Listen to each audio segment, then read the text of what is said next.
Everybody, welcome back to DayZ. Welcome back to my little training area up at the Northeast Airfield. And in this video, I want to share with you a tip from the DayZ Friendly podcast. And I'll put a link to their podcast in the description of this video. And what they do is, near the end of every podcast, they do these tips. And often they're very useful. Now, this one was really useful and something I'd not thought about before, even though I do this in other games. And that is specifically PUBG. And that is distracting enemies by throwing something.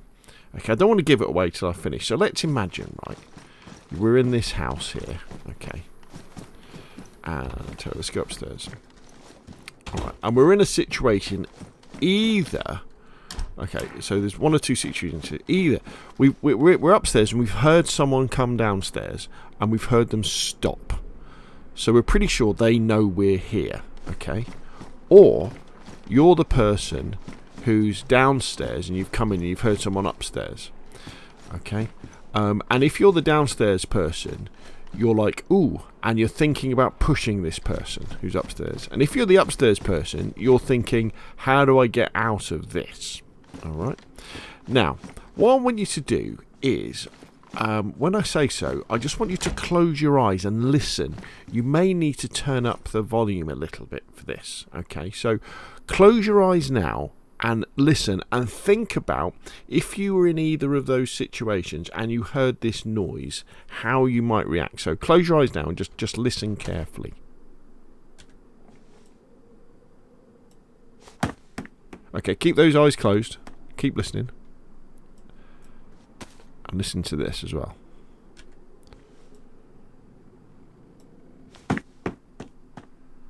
Okay, so keep your eyes closed and think about what those things probably were. Okay?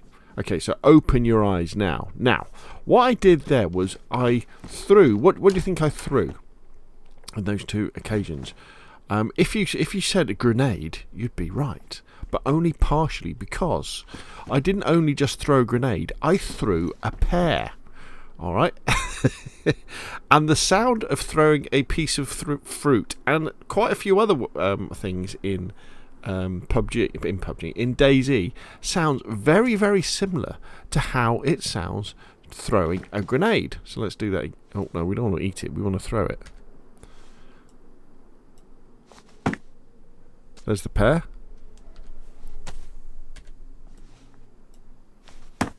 There's the grenade. They are slightly different. They are slightly different, but if you're in that tense situation where you were, trying to hold an angle, like that, or downstairs and trying to hold an angle, and all of a sudden you heard that noise, you'd be like, whoa, there's a grenade coming. So what you're trying to do normally in this sort of situation is trying to do a few things. You're trying to get your opponent to move, and that could give you information about where they physically are, but also give you breathing space as well.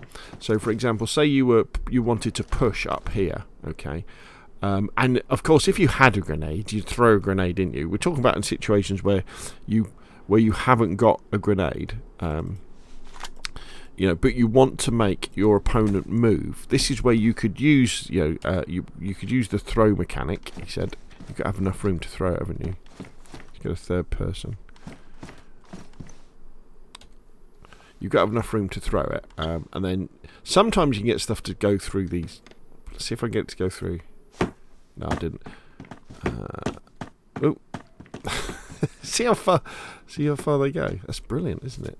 I'd used the Wobo mod to fire bullets and see them bounce around, but I've never really spent much time throwing items around. Let's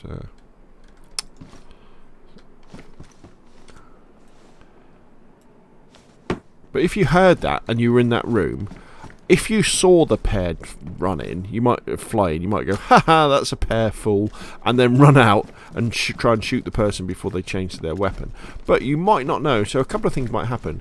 If you're up here, you may well move, and that might give the person who's down here an idea of where you are in the room. And of course, remember in DayZ, we can shoot through doors and things like that, so you might well be able to pick up that information, or even go downstairs and try and shoot them through the floor.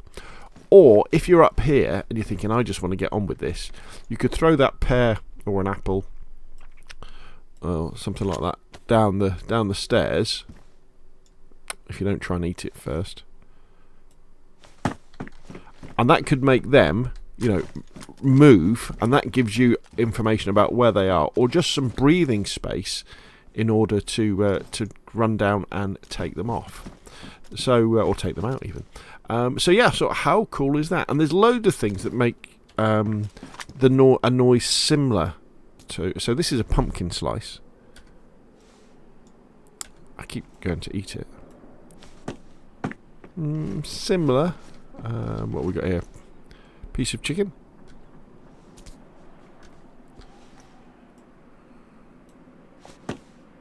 Yeah, similar. What else we got? Tins, funnily enough, these have more of a metallic sound. That definitely doesn't sound like a grenade. Knife. Yeah, not too much like a grenade. Now, they talked about bullets, actually, on the podcast, but what I found is bullets, they don't make enough noise at all. Magazines, not much at all. Canteen, doesn't really bounce around very much, does it? How about a gun? Yeah, that sounds like it, doesn't it? But yeah, definitely, I mean, the piece of fruit that you will, well, the item that you'll definitely find as you're wandering around the map, on Chernarus anyway, is definitely fruit. And, you know, it's a reason to keep like a piece of rotten fruit or something like that in your backpack, because it means, you know, you can just, if you're in that situation, and of course if you've got a grenade, you know, use the grenade. But if you haven't, you can lob something like that, and it may well just give you the edge you need to make your opponent move, to give you breathing space to get away, or information about where they are spatially, and just get it moving. What we would do in PUBG a lot of the time is you would use smoke grenades. So what we would do in PUBG, or I would do in PUBG anyway, is that if you want to get someone to move from behind cover, you would lob a smoke grenade, and the sound of a smoke grenade bouncing along the ground would be the same as a grenade, and so they would then move before the smoke grenade would go off. I guess you could do the same in DayZ, wouldn't you? And that then gives you the opportunity to whip out your gun and kind of shoot them. But I never really thought about doing it. So next time you're wandering around and you get something that you're going to drop, why not, when you're inside a building, lob it and see the sound it makes and decide whether, oh, is this something you could use as a decoy grenade? So thank you very, very much for the friendly guys for that amazing tip. That is definitely something I will use when I'm in that sort of situation. So if you have found this useful, make sure you go and visit the friendly guys and subscribe to their podcast. It is lots of fun and has lots of interesting information in it. And of course, if you've enjoyed this video, hit like. If you want to see more, the same, press subscribe, and I will see you again soon.